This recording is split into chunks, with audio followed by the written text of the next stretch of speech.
The free $20,000 MLB 10 Runs for Free Cash contest is now live at SBRforum.com. What is the contest? It's simple. Each day in a designated SBR Forum post, you pick one team that you think will score 10 or more runs that day. You qualify to win $100 that day if you are correct. Each day the game continues, you pick another team. And every time your team scores 10 runs, you'll be adding onto your total score. The contest is split into 3 segments, and at the end of each segment, the top scorers split $2,500. And at the conclusion of the contest, there's even more cash up for grabs, in total over $20,000. And I know what you're thinking. You can just pick the Yankees every day and win. No, you can only pick the same team once per week. Check out the link in the description for more info and see you in the SBR Forum for the contest.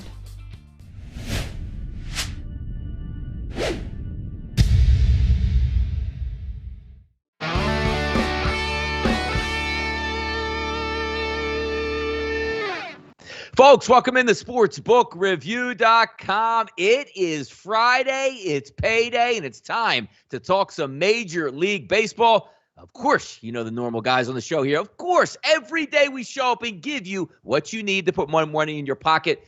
I'm Donnie Seymour along with Jason Radowitz and Kyle Purviance. We're the Major League Baseball team right here at SportsbookReview.com. It's been a great week. It's time to cap it off in style. How are we feeling today, Jason, on a Friday? Yeah, I took a Giants last night, took them over on the team total at 3.5. They got that before the 5 innings even came up and didn't have to wait until 1 a.m. in the morning to cash the wager. So many thanks to the Giants and Logan Webb for hitting a single that went 400 feet to center field to get those runs in. So a lot better day for me yesterday. Of course, the Mets got a doubleheader sweep, and also the Field of Dreams game. How fun was that? A crazy game. Really, really fun, and can't wait for that game next year now. So all great times yesterday.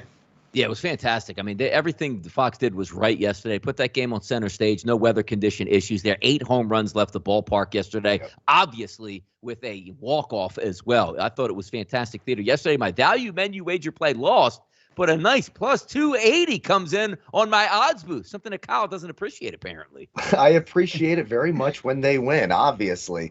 My odds boost hit yesterday, too. I was happy about that. It was actually a good day overall. I got the prop play. The Orioles let me down a little bit, so that's the blemish there. But got a few home run props, value menu. We got the odds boost. We got the runs in that in the Field of Dreams game, which was cool. So we're up and at 'em. Streak has started again with the strikeout under props. We got another good one today. I guess we have a good one today. I haven't really looked at baseball because I don't know, Donnie. You tell me. Am I even supposed to be researching baseball today? What's going on? Not really sure here, but we'd like to thank everybody here that's joining us. Over 130 people already, in the chat box having some fun. 29 thumbs are up here. Before we get to the crux of the issues here, let's go over what we're doing very good here at SBR. And what I mean by very good is, how about the baseball contest Lee Martin just explained there? $20,000 in Bitcoin up for grabs throughout the summer, throughout the fall. It's free. It's me, as we like to say, but also football season is beginning. Kyle and Jason, I'm looking right now. It's August 13th. By the end of the month, you're going to have live college football and then swinging right over into the first week of September. Super Bowl champion, Tampa Bay Buccaneers, Dallas Cowboys. Why am I saying that? We got the Pick Six contest ready to rock and roll. $50,000 in prizes up for grabs this season. $1,600 a week will be given out. Pick your games. You think you're good at it? Can you go 6-0? Do you pick good games? Hey, you can pick a little bit of college football, a little bit of NFL, all college. Doesn't matter. As long as you get those 6 picks in each week. It is a fantastic contest. But yes, look, I own up to my losses here. Kyle beat me last year. Ain't going to happen again this year. I mean, don't even think about it. So it is what we do here. But also thank you guys, the 52 thumbs up. It's awesome that you guys are watching. We're ready to cash in today. And guess what? 87,400 people have hit the subscribe button here. So I was hoping to come into the show today and see 87,500. I got a banger ready to go. Did you guys follow me on Twitter? You saw the tweet that got sent out a little bit earlier today. The radar, it's strong. I got an absolute hammer. So Kyle, are we going to just do this? Because there's a lot of people in that already hit the subscribe button. Are we riding for them? Or are we saying, hey, there's a lot of new people watching this show out here that haven't hit that subscribe button just yet? I mean, do we give it to the old heads here? Do we get mad at the newbies? Should we have the chat box bullying people into subscribing to the channel here? What should we do? I'm torn, because I am a generous God after all, and it's not my nature to be mean. So I don't necessarily want to. I do like that the number moves some. So I feel like we got close. So maybe we can compromise and let them have a Friday payday winner here. But if that number is not 5 or 6 next week, you guys are in for some pain. So I think you guys tried. I like when people try. So I suppose let's be merciful and give them some damn winners today. Why the hell not?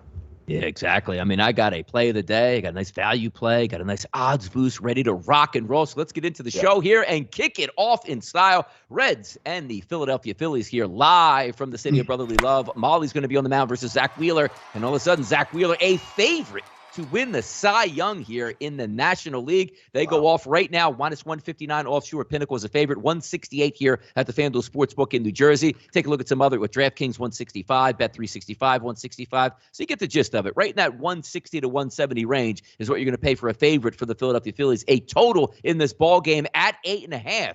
It's very hard for me, Jason, because I'm usually harder on the Phillies than most of your average fans out here. Do I think they win the ball game tonight? I do. But I know I see a lot of people out there say, hey, Reds are hot hitting at the plate. Take the 3.5. Why would you do that to yourself? Because, look, you can win the bet. Of course you can. They're a good hitting ball club. It is hot and steamy here in Philadelphia. But if this doesn't scream out to be the perfect live betting situation, if Zach Wheeler goes 6 innings and you leave it up to the bullpen that was taxed yesterday in the heat and humidity on a full bullpen game, I think that's the way you attack this game. Now, whether or not you want to take the Phillies full game or take a look at some team totals, Jason, that's the way I'm looking at it. What is your perspective here on the Reds and the Philadelphia Phillies tonight? Yeah, so it's no question, of course, the Reds are the better offense in this game. They've hit righties really well, 269 ISO, 405 weighted OBA in the last 30 days. So that's really good.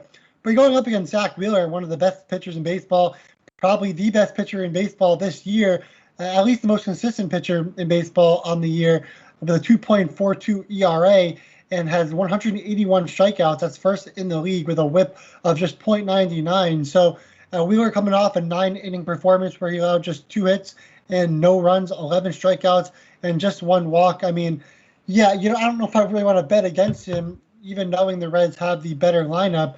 Now, Molly, on the other hand, hasn't been nearly as good. 4.52 xFIP in his last 30 days, also walking 8.2% of batters. The ground balls are also low and hard contact kind of high, but you look at this Phillies lineup, there's not much to love against righties outside of Harper. And again, like you have Wheeler potentially winning that Cy Young. Harper, if Tatis doesn't come back, he might have this MVP on lockdown, and if he can continue his hot stretch as of late as well. So the Phillies, their 2 best players are really performing right now. That's what you need to do in August and September, and that's what they're getting.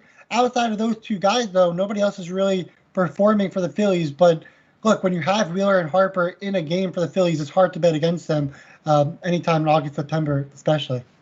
Yeah, I mean, when I'm taking a look at my pitcher rankings that I like to use, for the full season today, just on the card today, not every pitcher in Major League Baseball, he's the number 1 pitcher, and it's pretty far ahead away. And also, if we scale it back down to the last 30 days, not even use the entire year, he's still the number 1 pitcher here, and by a wide margin. So when we look at this game, Kyle, there's some pretty good numbers here on the Cincinnati Reds when they hit right-handed pitching. Over the last 30 days, look at Joey Votto, a 612 ISO power number with a 545 weighted on base average. You got Moustakas. He's only had 11 at-bats, but still a 333. Jesse Winker, 93 at-bats for his righties over the last 30 days. 299 ISO power number. How about Indy, your leadoff guy? 94 at-bats for his righties, a 346 ISO power number. They're going to be a live team today, but when I look at Zach Wheeler, you get what you get here, right? 6-7 innings. And also when you take a look at Malley being on the mound for the Cincinnati Reds, okay, what happens when he exits the game? You ever see that Cincinnati bullpen perform out here? So you have the tendency to have 2 bad bullpens here in heat and humidity in a small ballpark. Are you looking pre-game in this one, Kyle, or maybe you want to just settle in and say, let me watch it happen here to see how long these starters can go? I think you hit the nail absolutely on the head and drove it home and left a dimple. This is a live betting spot if I've ever seen one. Look, these are 2 pitchers who in their recent starts against this opposing lineup, Zach Wheeler, his last 2, he had an 18. Really bad game for him. I mean, we're talking about the favorite to win the Cy Young. It's a bad game. They roped off him in Cincinnati. Certainly has the lefties in the lineup to give him trouble. When you sort of look at his weighted 3-year average, he's still pretty good against lefties, but definitely better against righties, about 30 points worse against lefties. So the Reds have the firepower there. And then when you flip it over to Mole, I call him Fred Savage. I don't know why. I just love to call him Fred Savage. I love the Austin Powers movies. That is what it is. But he's only got a 3 and a 15 in his last 2 starts as well against the Phillies. So Both of these pitchers have been vulnerable against these opposing lineups. They're both around that 700 mark, weighted 3-year OPS.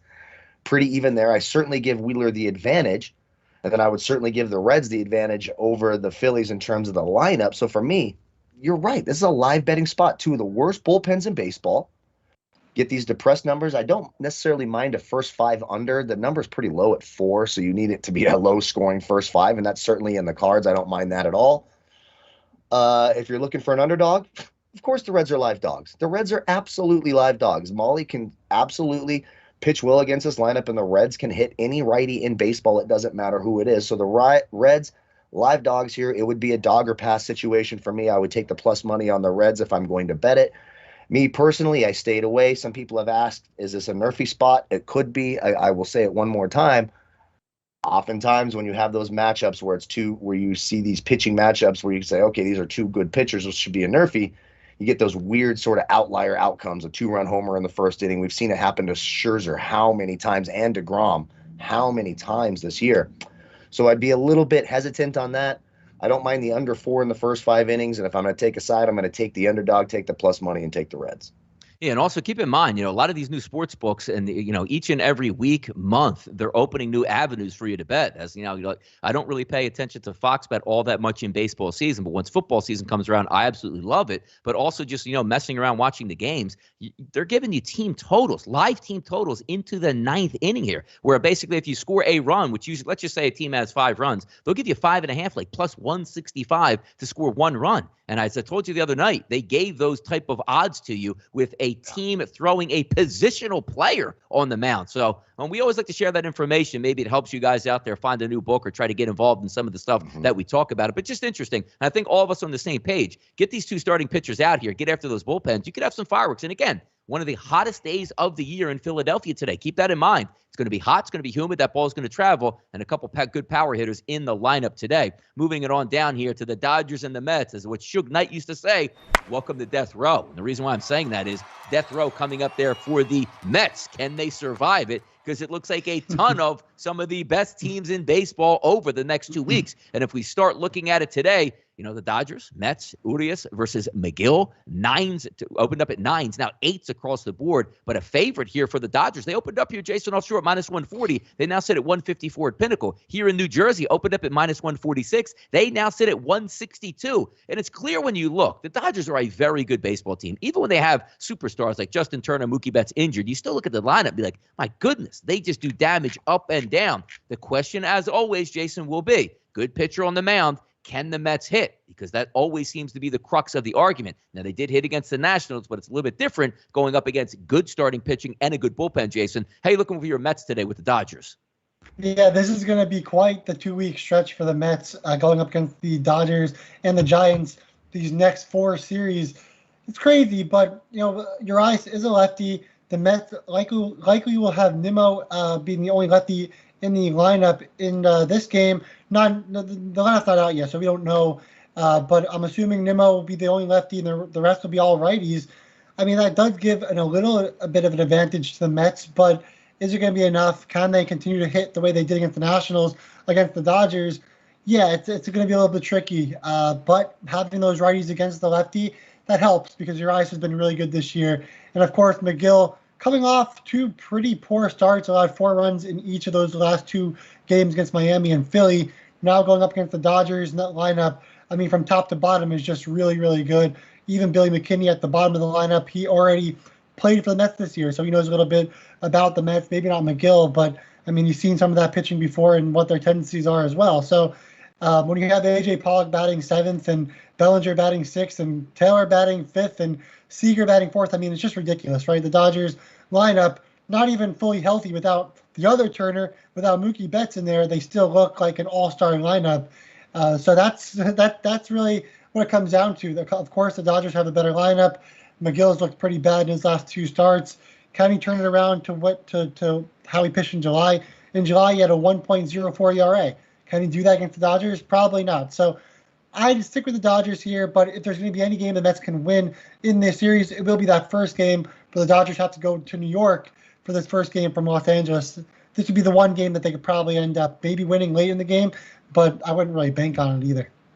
Yeah, we're going to see some interesting stuff here because the tendency there is when you have, a couple good pitchers on the mound in New York, it tends to stay under. So as we look at this game, Kyle, lining it up, it's always like every time you look at the Dodgers lineup, it's like, boy, fading that team doesn't really work out all that well, even though they're not even in first place in their own division. So as I take a look at the, rankings over the last 30 days for myself, taking a look at these two pitchers, I got Urias at 8, and then I have McGill at around 13 over the last 30 days. McGill's not a terrible pitcher, but that's a tougher lineup to navigate than the Washington Juan Sotos.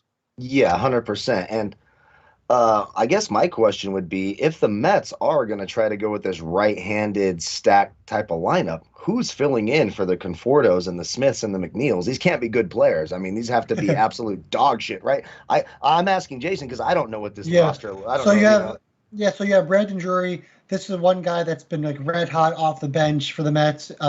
You'll have Villar. He hit a homer yesterday, so maybe a little bit hotter.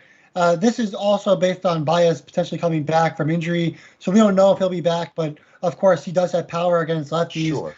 Having against Urias is going to be difficult no matter what. But yeah, Pilar would be the other righty. He's been awful as of late, so I mean, you're just having righties there. It's not like they performed. Just have righties there. Right. Yeah. That's sort of. Of course, Baez would be a nice little addition here. I do have him on my questionable list right here with his lower back issues. So this one for me, I think you're getting a depressed number on the Dodgers. I actually really like the Dodgers in the first 5 innings. You're getting a -0.5 at -110. McGill, I don't think he's terrible. Do I think he's good? No. The Dodgers profile beautifully off of righties. We know that. We've loved Dodgers versus righties this entire year. And the Mets just don't profile all that great off of Urias and lefties. Now, I will say he did get lit up in his last start against the Mets, as Rara so beautifully articulates in the chat box. That is true. You can't take a lot of weight off one fluke start. Again, this is a Mets team that doesn't score a lot of runs. The Dodgers should be able to score early, whether Betts and Turner are there or not. The other Turner is there. Dodgers profile beautifully against righties. I think there's a lot of value there. When you're getting a team like the Dodgers with the lineup advantage and the pitching advantage, I understand they had to travel West Coast to East Coast, but all they have to do is win the first 5 innings by more than half a run, by 1 run, essentially. At -110, near even money, I'll take it. It's one of my favorite plays on the day. I think the Dodgers -0.5 makes a ton of sense. Even if you're worried about the travel and worried about them actually losing, when you get a team like the Dodgers with these advantages at that number, that's smart long-term betting strategy. I'll take it. I'll follow it today. I love the Dodgers -0.5 in the first 5 at -110. Yeah, good baseball card time. We're going to slip it down here to the Blue Jays and the Mariners. Now, just lining this game up and, trying to set the tone for what we're looking at here. Heavy favorite here towards Toronto, Robbie Ray on the mound. 173, they opened up at Pinnacle Offshore. That now sits at 164. Here in New Jersey, opened up at 180. That now sits at 174. So a little bit of a bite back here on Seattle as opposed to just, betting Toronto blind in this one. 8.5 across the board. But when I take a look at this, if you try to line up the rosters, over the last 30 days, I mean, Toronto has absolutely bashed right-handed pitching. And the best thing about a flex-in is, hey, righties should get righties out. Not the case here. A 455 weighted on base average and an ISO power number of 242 against right-handed batters for Chris Flexen. That doesn't shape up all that well, but I always look at Seattle here. Let's just take a look at the month of August. We're in about, 2 weeks here? They've only had one game, Seattle, as a team where the games have ended at 10 or more runs. And quite frankly, it was an 8-2 game that they won. The rest of every single game in August has stayed at 10 or less. Look at the last couple games. 3-1, 2-1, 5-4, which was 9. But then, 2-0, 5-4 again. 3-2, 5-3, 4-3, 4-2, 3-4. You get the drift on this one. It looks so easy to say, I'm going to take a Toronto team total in this game. But keep in mind, Seattle does have a good bullpen. So if it's a quick hook on Flexen, maybe you need that 5-5. Do I think that Toronto can hit tonight? Absolutely. But it seems like, Jason, the MO of Seattle games is real boring. And hey, that game ended 3-1 last night. What gives? Yeah, and that's why I like to look at those first 5 team totals. In these spots where the Mariners and other teams have really good bullpens, you want to go up against this pitcher. And like Donnie was talking about, Flexen, a 455 weighted OBA, an ISO of 242 in his last 69 plate appearances against righties. You look at this lineup for the Blue Jays: Springer, Simeon, Guerrero Jr., Bichette, Hernandez, Gurriel, all righties in the lineup that can do damage against Flexen. They've already scored 3 runs against him through 5 innings in his first start against them this year. 7 hits and also 3 walks. So that's essentially 2 base runners every inning against Flexen for the Blue Jays. They probably should have scored more runs with 10 runners on and just 3 runs scored. So I do like the Blue Jays here to be able to score some runs against Flexen in the first 5 innings. You get it at 2.5 at around plus 100. That makes a lot of sense. I would not go the full game team total for the Blue Jays because of, like Donnie was talking about, yeah, the Mariners, their bullpen's really good, and that's one of the reasons why they're still in playoff contention. So be careful with that. And if you can get those first 5 team totals, this is a place where you would do it. Yeah, it's an interesting game overall because you want to see Toronto hit that surge, and Seattle's still hanging around. They're not a bad baseball team. And anytime you have a solid bullpen, which they do, and keep in mind, Seattle, one of the biggest ballparks out there. It's a true pitcher's ballpark. But when we look at the Toronto lineup, they should be able to hit up Flexen. But again, just getting back to it, Mariner games don't tend to be shootouts quite often. You don't really need a shootout because you can get enough damage from Toronto. But as we always like to say, Kyle, it's great to have a running mate. And I don't know if you get one tonight. Yeah, it's tough. And actually, both lineups don't profile all that terribly. The Mariners don't profile bad against Robbie Ray. He has been solid his last 2 starts, a 33 and a 49. And I do want to address that. You're right. The Dodgers were not in L.A. They were in Philly yesterday, so they drive in an hour and a half. They're fine today, so it makes me feel even better. Thank you, Chatbox, for reminding me. I think that's a What, they didn't take a plane back to L.A. and back last night? Yeah, I mean, well, you never know. You never know. Sometimes some of those guys might, I don't think Trevor Bauer's there, so he doesn't have anyone he needs to meet and, suspension. Mitt punch, whatever you want to call it. Can we make that joke? I don't know. Anyways, this one's real 50-50 for me. I do think both teams' team totals are sort of live, but you guys are absolutely right. It just makes you nervous with these Mariners games. It's just low. They're low scoring. Just kind of reminds you of Seattle, right? Just wet and slow and grungy and just kind of gross. And they're an underestimated team for sure. They're an underrated team, the Mariners. They have been underdog gold this year.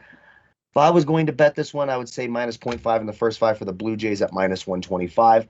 Do have some hitters on both teams who I think are interesting sort of for DFS. Ty France, 5 of 10 lifetime with 2 home runs off of Robbie Ray. I think that's interesting. Haniger, a lot of guys in this Mariners lineup. They actually have 6 players with advantages of 14% or more. You get to Toronto, it's more of the same, a little bit lower, but you're right. The last 30 days, they've been smashing righties. Of course, no one's worried about Chris Flexen. So it's real 50-50 for me, a real tough spot. I typically take the underdog in that spot, but I do think Ray is a little bit better than Flexen, so I might lean Blue Jays minus 0.5. But for my money, I stayed the hell away from this game. Just too many things that make me go, that's just how it is. I can talk myself out of either side on this one, so I'm staying away, but I would lean the Blue Jays in the first 5 innings. All right, there you go. Let's get to some value menu wagers. I lost my play yesterday on the Atlanta Braves, but then again, I made it back twofold on hitting an odds boost yesterday, which is fantastic. Anytime you can take those down when they're paying more than 2-1, it's always a fun time. Now, I do have a play of the day coming up, which I'm paying juice for, and I don't care. It is going to win, and I'm going to explain it in a few moments. But before that, value menu wager play to me. I'm going to go with St. Louis tonight, the Cardinals. I think there's a legitimate chance that this team can put up some good numbers against Mike Minor. Why is that? Over the last 30 days, Minor, the lefty, he hasn't really struggled weighted on base average wise, but the key indicator I'm looking at for this one here is an ISO power number of 229 to right-handed batters, which he's faced 90 of over the last 30 days. Keep in mind that .160, .165 is right around average, so that is slightly elevated. He's going to get a lot of right-handed batters in the lineup tonight, probably all 9 batters, since once again it is an American League ballpark that they're going to be playing in. And some great ISO power numbers all the way through. Edman, 318, Goldschmidt, 235, Arenado, 250, O'Neill, 500. DeYoung, 200, Sosa, 286, Rondon, 500. So if you go up and down the list, the only thing that worries me a little bit here is that they do have a propensity to strike out against left-handed pitching, and Minor struck out about 26% of the batters that he does face. And also keep in mind, Minor does have some pretty good xFIP minus numbers here on the season, but Kansas City does not have a good bullpen. You're getting 9 full at bats, and we talk about value plays. I'm not paying any juice on this one. It's 4.5 plus 100. I'm going to go with the St. Louis Cardinals here to get 5 or more runs in this game and cash in that ticket for my value menu wager. Jason, what are you looking at tonight on your value card? Yeah, we just went over it on the Blue Jays and Mariners game. I like the Blue Jays over 2.5 in the first 5 on the team total. Got that at plus 100. Saw that around minus 105 now. Lots of value there for the Blue Jays. And if you're going to take the Blue Jays, I would definitely recommend taking in the first 5 and not going the full game against the Mariners. There you go. Kyle, where is your value on the card tonight, my brother? I decided since they got to 87,400, I didn't have one value menu play. I had 2. So you guys better get it together and get that damn subscriber number up, because here I am putting in extra work when I was supposed to have my feet up and do nothing. Donnie was going to give me the day off. Here we go. So a couple of them. Let's start here with the plus money first. Got the Astros and the Angels. And when you take minus 0.5 in the first 5, you can actually get the Astros at plus 110. Now, listen, I know Zach Greinke isn't the greatest pitcher in the world, but he's actually been pretty solid against the Angels and okay in 3 of his last 5 overall.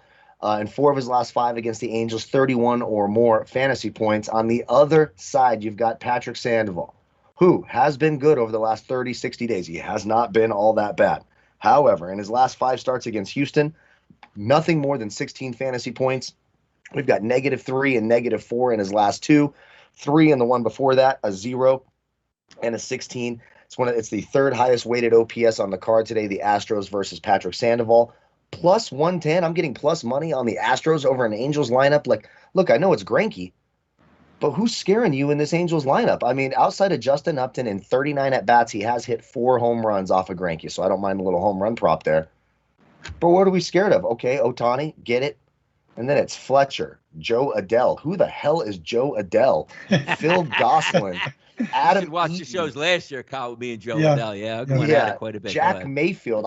He's got a 40. That's my guy, Jack. Jack Mayfield's terrible. Jose Iglesias in the cleanup spot. Get the hell out of here. Julio. Dodgers minus 0.5 in the first 5, plus 110 seems too easy. And I do have one team total that was close to being my play of the day.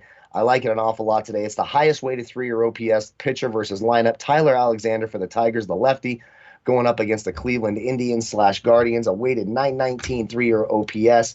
We've got advantages up and down the board. This is the entire roster. It's all green. The only one without an advantage of more than 15% off of lefties is Miles Straw, the guy they brought in from Houston. Everyone else an advantage of 26% or higher.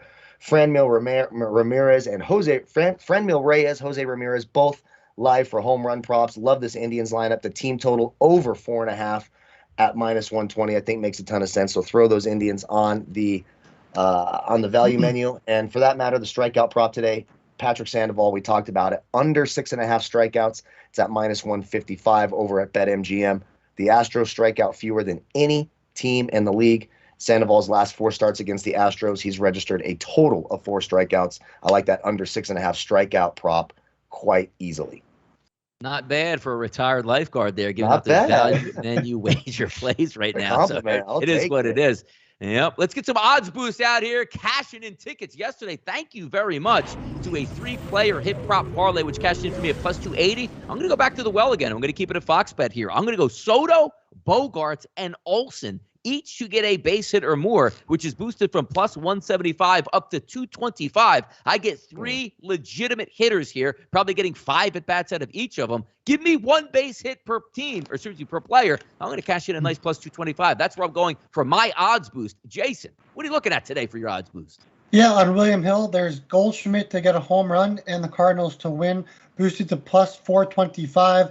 We'll get to the Cardinals in just a bit. I know Donnie already talked about it, but I will be talking about it in just a few minutes as well.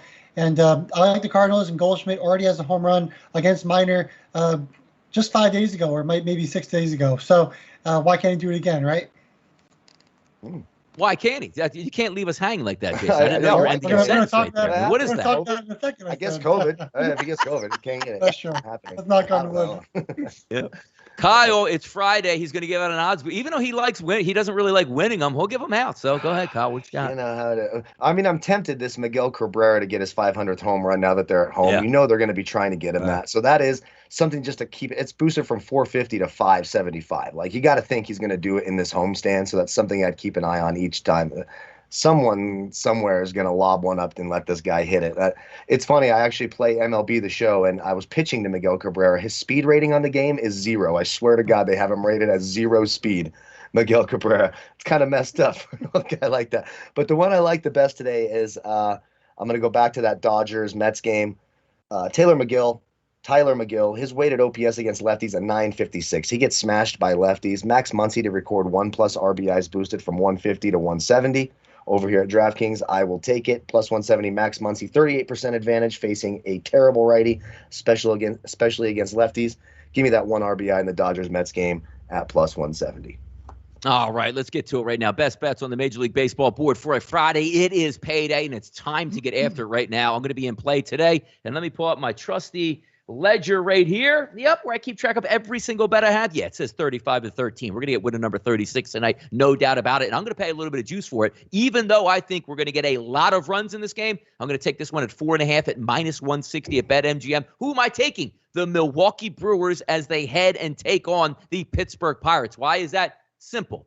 It's Mitch Keller on the mound, and it's the Pirates bullpen, and I'm getting 9 at-bats against them tonight. Now, some rainy conditions might be out there. Who cares? If they play 5 innings, I expect to have 5 runs already on the board. FanDuel, BetMGM, they're going to pay you out immediately. Hey, if you get 1 inning here and they score 5 runs or 6 runs and the game ends in the bottom of the first, you know what? You already got paid out here. I'm not worried about weather conditions tonight. Here's why I like this game. It's not even so much about the lineup that the Brewers are going to put forward tonight.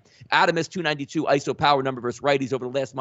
Escobar, 261, Narvaez, 212, Garcia, 196, Tellez, 294. And also, yes, Wong and Yelich struggling a little bit, but the 1-2 batters here, I'll take my chances with Wong and Yelich in this game from the left-hand side. Look at Mitch Keller, 6.28 xFIP over the last 30 days. You know, he's faced 47 batters to get that number. How about lefties at 379 weighted on base average? How about righties?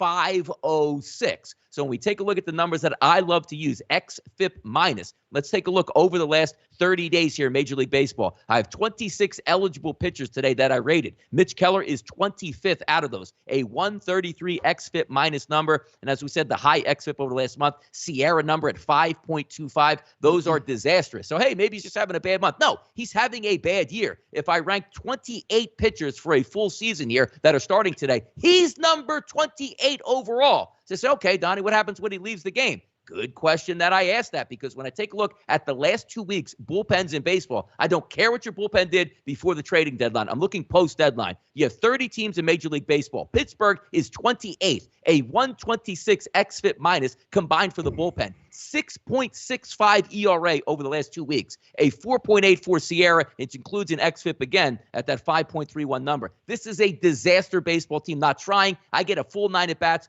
I'm getting 5 runs, and I won it by the 5th inning here for the Brewers. I'm cashing this ticket. A little bit expensive at 4.5, -160 on that upper echelon from what I like, but no surprise that they get 5, 6, 7, 8, 9 runs in this game. I wouldn't be shocked. I'm just paying it down for a little bit of insurance. They'll get 5 tonight, and we're going to get another winner tonight in a best bet and banker. Jason, take it away. What you got tonight? Yeah, so as I was talking about earlier, I'm on the Cardinals over 2 in the first 5 on the team total at -135. Now, again, I talk about this all the time. It looks like most of these sites, they'll put up the 2 in the morning, and then by the time it gets towards the afternoon, they go to that 2.5 number. Something to keep in mind if you're taking other games and other bets and you want to get those even numbers. They're in the morning. By the afternoon, they kind of change it to 2.5. So we'll change this also to 2.5 at +110 for the Cardinals over 2.5 in the first 5 on the team total. Now, just like what Donnie was talking about, we're going to have 9 righties in the lineup. Of course, the Cardinals are on the road against an American League team, so they will have a designated hitter. Won't have to worry about Jack Flaherty on the mound, who has returning since, I think his last start was like late May. So that'll be kind of fun to watch. But again, this lineup, they've got plenty of power against lefties, and Minor gives up plenty of power to righties, 229 ISO. He's actually been striking out a lot of varieties recently, but if you go and look at the entire season, actually striking out more lefties than righties. So I don't think that's going to last as well with that. And then if you go back, Minor just faced the Cardinals, looks like last Friday, 8-6. They allowed 7 hits, 4 runs, 2 home runs, 2 walks, did get those 7 strikeouts in 5 innings. But again, 2 home runs, 4 earned, 7 hits, and 2 walks. That's 9 base runners through 5 innings. That's basically almost 2 per inning. And the Cardinals, they did score a run in every inning but 1 in those first 5 innings against Minor. One of the guys that was a big contributor in that game was Paul Goldschmidt. He did have a home run and an RBI single in that game. So that's why we're going towards that boost for Goldschmidt to hit a home run, and also for the Cardinals to win at plus 425 as well. So I'm all in on the Cardinals today. I love their lineup. I think it looks great against the lefty and Minor. And also Minor, he's had 12 games this season where he's allowed 4 earned runs or more. 12 different games where he's allowed 4 earned runs or more. So with a 5.39 ERA, I love the Cardinals to get at least 3 runs in the first 5 innings against Minor here. You got it. Friday is payday here on sportsbook.com, our Major League Baseball show. 415 people watching live in the chat box. Awesome stuff, guys. Thank you for doing that. Once again, if you are new to the channel, hit the subscribe button. We got a kick-ass fall coming up with obviously Major League Baseball. You know, we're going to have the college football shows, the NFL shows. We got everything you need, UFC, soccer. It's all here and popping at sportsbookreview.com. Kyle, show us the way tonight. Best bets and bankers. Friday is payday. Well, this will be a little bit quicker because we already talked about this game, but I'm all over these Dodgers' first 5 innings. I just don't see the runs coming early off of Urias. I know he hasn't been great, but I think he has the stuff to get through this Mets lineup. I like the 3-year averages, and I'm just not all that confident outside of Alonso of those righties coming in for the Mets and doing any damage here. So -1, -110, -0.5 in the first 5 innings. It's just too low of a number for me when I think they have the pitching advantage and the lineup advantage tonight. Everything points to the Dodgers. I love that number near even money at -110. Dodgers -0.5, first 5, -110. Play of the day. Sorry, Jason, but your Mets are going down. Oh, I like to hear that. You know, hey, look, you don't have to sway me on that type of stuff. I really enjoy those type of words coming out of your mouth here. But now it's time for the odds lightning round. It's Friday. It's a full card tonight. Let's have some fun and pick on some things here. I just went over that Milwaukee-Pittsburgh game. I just want to get Jason's quick thoughts on here. 9.5s to 9s, depending on where you're shopping at here. And that's basically saying, well, Pittsburgh, you got to sort of play around here because I think Milwaukee might be able to get that on their own. A -215 favorite just goes to show you, like, Milwaukee's a -215 favorite, and it's not one of their big guns on the mound. It's it's Anderson, the lefty. He's not very good at all, but that just goes to show you what we anticipate for Keller tonight. Quick thoughts on this game here, which we might have some rainy conditions here, but if it does get in, I see an easy Milwaukee victory. Well, we talked about the Pirates the other day going up against J.A. Happ. They're terrible against lefties. Anderson, yeah, he's been a little bit better. He's not the best pitcher ever, but he also is a lefty, 3.62 xFIP in his last 30 days, walking under 5% of batters.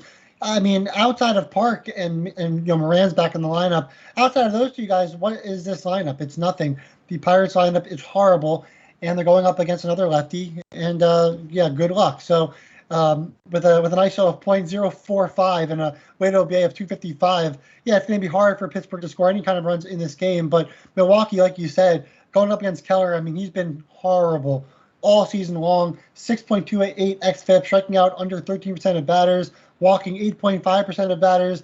Ground ball rate is low, batting average of balls in play is high, the hard contact is high. I mean, everything with Keller is just really, really bad. And like Donnie talked about, he's the worst pitcher on the slate today, and the Brewers should do plenty of damage here. All right, Atlanta with Morton on the mound. It says Washington undecided, but again, I don't really care who they actually decide on pitching in this game. They're probably going to get lit up anyway. 8.5s and 9s across the board here. Just some quick thoughts here on this game, because again, if we don't have a confirmed pitcher, it's kind of hard to say, hey, we really love this, game itself. But the one thing we do know, Washington's basically given up. Washington's bullpen is a disaster. Atlanta's got a pretty formidable lineup. Yeah, I couldn't find many numbers for the Braves. I like the Braves. I'm seeing on my DFS data thing, maybe Josiah Gray is pitching for Washington. He actually did pitch pretty well. He got 42 fantasy points in his last start against Atlanta, which is kind of funny. But Atlanta's been red hot. Not a lot of numbers up there. If it is indeed Josiah Gray, look, it's Braves against righties, and you just go, if it is indeed Josiah Gray, even a guy like Jorge Soler, 2 at-bats in his career, home run and a single. I mean, they just profile beautifully up and down the board. Then you get Freddie Freeman involved, of course, Albies from the switch side. So if you can find a team total for the Braves once this comes out official at 4.5, I think it's live. I like the Braves in DFS tonight. Braves are red hot, best team in the NL East in my opinion. Sorry guys, I think they're cruising to that division title. I know I apologize, but no, you're right, I like you're the right. Braves. I like them a lot. Braves team total over 4.5 -135 that DX Filer found. I think that's a good price. Braves team total is how I would take it today, and I don't mind him in the first 5. Morton's actually been pretty damn good against Washington. When you look at his 5 starts, only 1 start under 33 fantasy points. I like the Braves. I like Morton. Like a -0.5 in the first 5, and I also like their team total. If you can find that out, I've seen a lot of books. They just don't have the numbers out. Yep, there you go. Let's keep moving down the list here as we go. Chicago Cubs going to go down to Miami. Alzolay is going to take on Luzardo, the lefty. It looks like a pick 'em across the board here. 2 baseball teams going absolutely nowhere with a 7.5. Obviously, we know it is a pitcher's ballpark, but a very shrewd move by Derek Jeter for making the move for Luzardo, and he gives you a nice 4 2/3, 7 earned runs in his last start. But I'd rather have Marte than Luzardo. Just going to say that, up front here. But take a look at this game overall. Any thoughts on this, Jason? It is a coin flip game. Both of these lines. I mean, Major League Baseball, like after what the performance they had last night, where you just have superstars in a game with like the Yankees and the White Sox, that you can still have the same league that puts out slop like the Cubs in Miami do each night. It's amazing stuff, which is why I guess it is a pick 'em. Yeah, look, the Cubs, we talked about this even before the season. They're able to hit lefties a little bit better.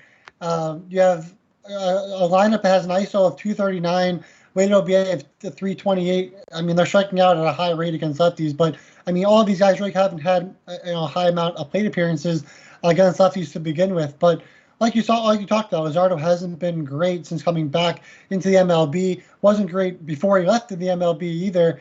I think the Cubs are probably the better offense in this game against Miami in this one. So I guess we'd stick with the Cubs here. But on this show, we don't bet Cubs. So.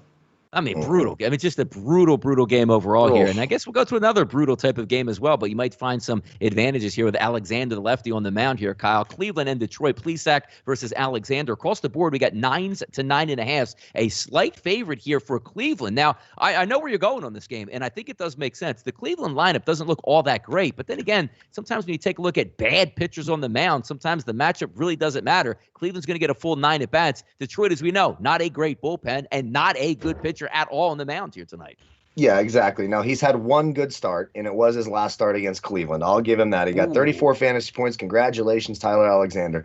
The previous 4 goes like this: 3, 2, 3, and 3. You look at his last 5 overall. I mean, Tyler Alexander is the worst left-handed pitcher on the mound tonight. Maybe hit Luzardo. Luzardo's pretty damn bad, too, so I will give you that. But Tyler Alexander absolutely stinks. Oh, yeah, and then what happens when he leaves the game? You get one of the worst bullpens in baseball. It's the highest weighted OPS against a lineup today. I know Cleveland's bats can be frustrating. I completely agree, and there's not a ton of guys you love playing in DFS there, but the Rosarios, the Ramirez, the Reyes, they all look really solid. Like I said, the only hitter in this lineup without an advantage of 26% or higher when you're taking a 3-year average is Miles Straw, and he's even 2 of 6 lifetime off of Alexander. I expect Cleveland to hit. I'm not picking a side here, but I do think Cleveland will win this game, and I suppose I don't mind them in the first 5 minutes or in the first 5 innings. But for me, that team total for Cleveland seems too small. It's over 4.5. I'll be really surprised if they don't get there. They've done it to me before, but Alexander's so bad. It's just a fade of him, a fade of that bullpen. I like the Indians. Over 4.5. Minus 120, and I don't mind them at all. Minus 0.5 in the first 5. You actually get that number at plus 120. So that's an interesting number. You can get a nice plus number if you take the run line in the first 5 innings. All right, there we go. Of course, we are in the odds lightning round here as we rip it around Major League Baseball, trying to pick on some things. And I had a game circled here, Jason. 9:17, 9:18, 7 o'clock tonight in Boston. Hitters Ballpark. Nice muggy conditions here, but a massive favorite in New Jersey of minus 270 for Boston. Offshore Pinnacle, a minus 243. Watkins is terrible. Baltimore is terrible. Boston should be able to wake up tonight, but boy, you are not getting if I thought I was paying that 4.5 minus 160 for my play of the day, some juicy numbers here. How about 5.5 minus 145 for Boston? So you need 6 to cash that at a nice juicy price. And as I look at it, there's no reason to believe that they aren't going to cash this, Jason. Yeah, then also in the first 5 I saw it was 3.5. You're asking for basically a run per inning against Watkins here. So yeah, it's a lot to pay up for. And you need a lot to happen, but it should. Hernandez, Verdugo, Bogarts, Devers, Martinez, Renfroe, all of these guys have solid ISO numbers and can get on base at a solid rate against righties. And Watkins, 5.26 xFIP, striking out under 17% of batters, really been bad against righties. And most of the guys that I talked about, Hernandez, Bogarts, Martinez, Renfroe, Pleki even getting on base a little bit as well, a former Met that I enjoyed watching. Will also be in that lineup most likely. So, yeah, I like the Red Sox here. I think that they should be able to score 6 runs or more. It's just it's a steep price and a lot you need to happen. So. And also keep in mind, if you're taking that full game, you're only getting 8 at-bats. I mean, chances are that Boston's going to be able to wax Baltimore. Yeah. But Boston needs this series. They've been leaking oil, still in the wild card race, having a couple-game lead. You got to take care of your business when you're taking on Baltimore in your own ballpark. Next game up here, Oakland and Texas. It's going to be Urban, the lefty, on the mound versus Dunning. A heavy favorite here, but it actually opened up at Pinnacle, minus 170, Kyle. Now we sit at 162, 180 here in New Jersey, now sitting at 168. And I sort of agree with it because Cole Urban is that one of those modern marvels that we talk about who sits there in the last 30 days with an ERA of 2.59, but is a disaster in xFIP and Sierra numbers. The same thing on the season. It's almost like we're waiting for him to get hit around. But then again, it's nice when Hey, you go up against that Texas lineup today, and that over-under across the board is 8.5. And it's not because that, Oakland can't hit Dunning. It's because Texas just stinks right now. Yeah, and you're actually getting so the Cole Irvin thing, it's funny that you bring it up. So I said Alexander's the highest weighted 3-year OPS. It's actually Cole Irvin against Texas. It's 11.02. Like Texas, you're like, why the hell is it so high? Because Texas stinks so bad. But you're right, the hard contact that Irvin gives up is concerning. But we'll say 3 really solid starts against Texas in his last 3, 37, 31, and 34. Obviously, I would say he's the better pitcher than Dane Dunning, a 2 and a 24 in his last 2 against Oakland. But it's iffy, and it feels like a trap for some reason tonight. I mean, the A's are red hot. We saw what they've done the last couple of days. They're only minus 105, minus 0.5 in the first 5. So it's a little bit trippy. You're like, wait a second. The A's should kill Texas. Texas stinks. Irvin's better than Dunning. The lineup for Oakland's exponentially better. It's a short number. Something seems amiss here, and I think it is that hard contact. They're just waiting for those balls to fall into play. I will say if I'm betting the A's, I'm not laying that huge heavy number on Irvin. I'll take the minus 0.5 in the first 5 at minus 105. That's near even money. I think that's the way to play it. When you look at these lineups sort of for DFS, the A's have some advantages. The Martes, the Chapmans, the Olsons, they're not bad here. When you get to Texas, it's another one where you're like, damn it, it's supposed to look worse than it is. It's the Texas Rangers. But the Culbersons and the Lowe's, even Nate Lowe's, not terrible against lefties. The problem is Cole Irvin's terrible against lefties. Mm-hmm. Real tough one. Tough to trust. I lean the A's first 5 innings, minus 0.5, minus 105. I just think it's a nice number when you have such a better team and you're getting near even money. It's a good habit. I'm not touching it. I don't trust the damn A's, but that's the way I would go. I would lean that way. Yeah, you spent way too much time on that game, Kyle. Damn it, I know. There it is. I deserve that. I knew I was, too. Halfway in, I knew it was over. Fuck. Oh, good. 921, 922. McClanahan, the lefty, will be on the mound for the Tampa Bay Rays. Still in a playoff battle here, going up against Minnesota. Now, I originally had Tampa Bay as a possibility of a team total going over. The numbers are flying up here. Tampa Bay opened up offshore at 155, now sit at 177 at Pinnacle, 162 in New Jersey, up to 184. So a lot of this is just the haves and the have-nots. Tampa Bay is a good baseball team. They're going to usually give you good starting pitching, quality lineup out there that's going to stack a lot of lefties against Pineda, and also with a much better bullpen than what Minnesota has to offer. But as we take a look, Pineda hasn't been that bad. XFIP minus number on the season right around 100, so he's been average. I always like to pick on some of those players that, hey, not so much here. But also Tampa Bay, they can give you great at-bats, but every once in a while give you those clunkers at the plate. Sort of shied away, even though I think Tampa Bay has a legitimate chance to get 5 runs or more in this ball game. They're going to get a full 9 at-bats. We're not playing down at Tropicana Field in Tampa where the ball doesn't carry. So it is decent hitting weather conditions here in Minnesota. Some thoughts on this game, Jason, from your perspective on the Rays and the Twins? Yeah, look, the Twins' offense really does not look great against lefties, especially in the last 30 days. A 113 ISO, weighted OBA of 290. This lineup is just getting worse and worse as the season progresses. The names in the lineup are still good, though. Polanco, Donaldson, Garver, Arias, Sano, Kepler. There's a lot of good guys in the lineup, but they haven't produced against lefties at all. And McClanahan, 28% strikeouts. Walking just 7% of batters. He's looked pretty good. And then you go to the Rays. They've looked really, really good. They've been red hot against righties in the last 30 days. ISO of 241, weighted OBA 347. This looks like a huge mismatch, and I like the Rays to get the job done here. How about this? Back on track tonight, 927, 928. St. Louis, who I'm not really looking at the pitching matchup, so to speak, outside of, the Cardinals going up against Minor, the lefty. But how about some respect here for Flaherty coming back off of the DL? Opened up at 127 offshore, now sits at 138, 146 here in New Jersey. 8.5 across the board. Decent hitting conditions here, which I think St. Louis can get to their 5-spot number here. But we're expecting a lot here out of Flaherty. Maybe he gives them the bump they needed, because it almost seems like to me, the season for the Cardinals ended when Flaherty got injured here, Kyle. What are some of your thoughts on this game between the Cards and the Royals? Yeah, it may have ended when they decided that, hey, we want to get the 3 oldest, crappiest lefties outside of David Price and start them in a row. Yeah, I'm pretty sure that's when the damn thing ended. So yeah, I love the chat box now. Finally getting ask me if you should try to breathe underwater like 400 times. Just keep asking me until finally I just can't stand you anymore. Please do that. No, I agree with Jason's breakdown of this game earlier, talking about I like the Cardinals team total here. I do think it's live over 4.5. Mike Minor does not profile well. Weighted 3-year OPS of 865. His last 3 fantasy totals here, 3, 4, and 24. Paul Goldschmidt made my cheat sheet and home run list today. Nolan Arenado, 2-9 lifetime. Goldschmidt, 5-9, 2 home runs.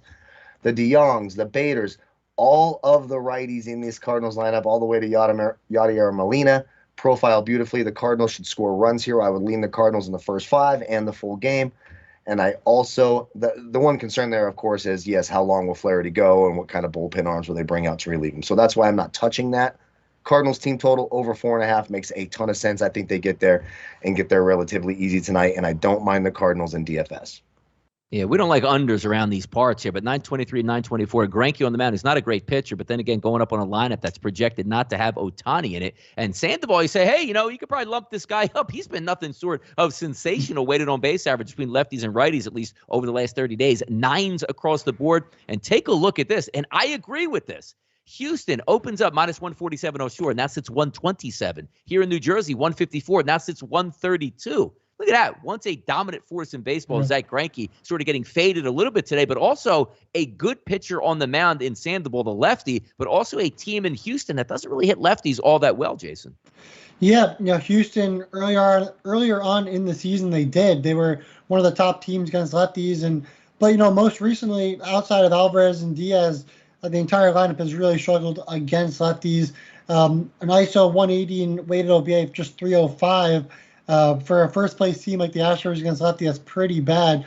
Their batting average of balls in play, just 264, walking just 6.2% of the time, and Sandoval, 3.83 xFIP, striking out nearly 30% of batters in the last 30 days. The walks are a little bit high, and if they can get some walks, maybe they can get some clutch hits against Sandoval. I think the biggest thing will just kind of be, trying to get his pitch count high enough and get him out of the game early. I think that will probably be the game plan for the Astros, and they're still striking out 22.6% of the time. So, let's see what happens there. But then, of course, if you go to the Angels, their offense not that great either. 139 ISO, weighted OBA 298, striking out even more, 24.5% against righties, and just walking 6.2% of the time. So, yeah, Greinke's been awful against righties. There are a lot of righties in the Angels lineup. So keep that in mind if you're going to go and bet the Astros in this one, because the Angels might be a live dog here. There you go. I mean, there's hands being raised all over the place here in the back chat box here. So certainly having a good time. We haven't used it in a while. It feels like we lost it. No, we haven't. Yeah. Yeah, I got this because I have the little monitor in front of my face now, so I can just scroll around. I should be, putting these little workout guys in here and doing those nice little slam dunk and some thumbs up here on the screen. But it's what it is. Let's get out of here. We have 2 quick games to hit here. Snell versus Bumgarner. Get your quick thoughts on this one here, Kyle. 2 lefties on the mound, minus 186, minus 190 favorite. Should San Diego win? Absolutely. But hey, maybe Mad Bum comes back with a little revenge today. Yeah, and I'm not touching it. Now you got the Diamondbacks at home, so they're giving these huge numbers for as favorites against the Diamondbacks, but they stink on the road. It's sort of the Rockies situation, but they're okay at home. Feels like a trap. I know Snell looked really, really, really good in his last outing against Arizona. Put up 70 fantasy points. Was absolutely dealing. Am I going to trust it 2 days in a row at that price? Probably not. If I'm playing the Padres, it's in a parlay. That's the only way I'm touching it. Way too juiced up. I just don't trust Blake Snell enough in this one. There you go. Gomber and DeSclafani on the mound. Colorado and San Francisco. Colorado on the road. Sign me up, right, Jason? Plus 184. It's funny because the numbers, they add up really nicely. Like the Rockies in the last 30 days, 255 ISO, weighted OBA 364. It all adds up. It all looks really good until you play them, and then you realize they can't score at all, whether they're on the road, mostly on the road, sometimes at home. And also Gomber, he's been better than DeSclafani in the last 30 days, 330 xFIP, striking out 28.2%. Don't forget, he was the main piece in the Arenado deal. So he's supposed to be good, and he's looked pretty good since coming back from injury. As long as he keeps his walks down, he'll be a really good pitcher for years to come. And I think they'll probably see an under game in this one, at least in the first 5 innings.